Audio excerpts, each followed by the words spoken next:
this is Tim from Your 6 Studios. Today in this video, I'm going to show you how to connect and pair your PlayStation 5 controller on over to your iPhone so you can play games like Call of Duty and such. And this is very easy. Let's locate settings and select this, and then go on down to Bluetooth. Then make sure Bluetooth is turned on and scroll on down. So under other devices, this is where our PlayStation 5 controller is going to show up. So we want to put it into the Bluetooth pairing mode.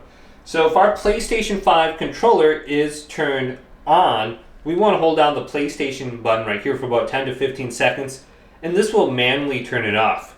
With our controller turned off now, press and hold down the share button and the PlayStation button right here, and this will put it into the Bluetooth pairing mode, and the light bar will begin to flash. So you can see it flashing blue.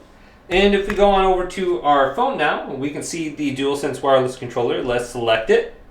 And it is now connected and paired to my iPhone, indicated by the solid lights right here and player number 1. Then we can go on over to my iPhone, and we can go to where it says the I, and we can disconnect the device. That will turn it off. Or if we forget this device, it will disconnect it completely from the iPhone. Now, if we want to manually turn it off, just once again hold down the PlayStation button right here, and after about 10 to 15 seconds, our controller will turn off. So you're going to see there will be no lights on it.